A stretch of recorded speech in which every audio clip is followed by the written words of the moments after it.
પલસાણા તાલુકાના કારેલી ગામમાં મુસળધાર વરસાદથી જનજીવન ખોરવાઈ ગયું છે। રુદ્રાક્ષ રેસીડેન્સી, રાહી રેસીડેન્સી, સ્વસ્તિક રેસીડેન્સી અને સ્વર્ણવિલા જેવી અનેક રહેણાંક સોસાયટીઓમાં ભારે પાણી ભરાઈ જવાને કારણે ઘરોમાં પાણી ભરાઈ ગયા છે, જેના કારણે હજારો રહેવાસીઓને મુશ્કેલીનો સામનો કરવો પડી રહ્યો છે।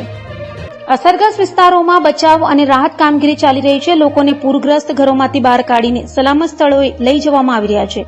પલસાણા પોલીસ, તાલુકા વિકાસ અધિકારી અને બારડોલી ફાયર ઓફિસરની ટીમો ઘટના સ્થળે હાજર છે અને લોકોને કામચલાઉ ધોરણે ગંગાધરા સરકારી શાળામાં ખસેડી રહી છે।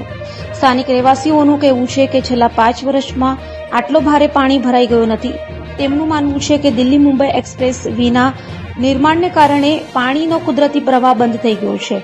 પહેલા વરસાદી પાણી ખેતરો તરફ સરળતાથી વહેતું હતું, પરંતુ હવે એક્સપ્રેસ વેને કારણે પાણી ખેતરોમાં ફેલાતા બદલે સોસાયટીઓ તરફ એકઠું થઈ રહ્યું છે। રહેવાસીઓએ વહીવટીતંત્રને આ સમસ્યાનો કાયમી ઉકેલ શોધવા માટે અપીલ કરી છે, જેથી ભવિષ્યમાં આવી પરિસ્થિતિ ટાળી શકાય। આ બાબતે તાલુકા વિકાસ અધિકારી અને ફાયર ઓફિસરને વધુ રિપોર્ટ જારી કરવામાં આવ્યો છે। जी साहब, प्रकाश आर पटेल, तालुका विकास अधिकारी।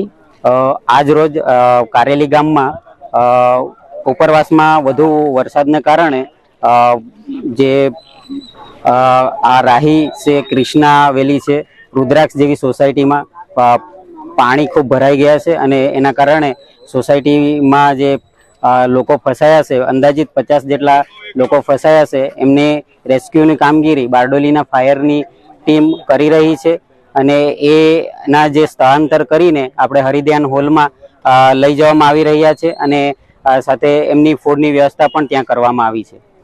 लगभग कितने लोगों को निकाला गया साहब? હાલમાં 15 જેટલા જે લોકોને ત્યાંથી બહાર કાઢવામાં આવ્યા છે। जी साहब, P B Gadhvi, district fire officer, जिला हेडक्वार्टर बारडोली। आज रोज पलसाणाना कारेली मुकामे रुद्राक्ष, राही અને બીજી અન્ય સોસાયટીઓમાં જળભરાવાની જે ઘટના હતી એના સંદર્ભે અમારી ટીમ, ડિસ્ટ્રિક્ટ હેડક્વાર્ટરની ટીમ હાલ સ્થાનિક માણસોને બહાર કાઢી અને સલામત સ્થળે આશ્રય સ્થાન પર ખસેડવામાં આવે છે। અંદાજિત 60 થી 70 જણા ત્યાં હતા, પોલીસને સોંપેલા છે।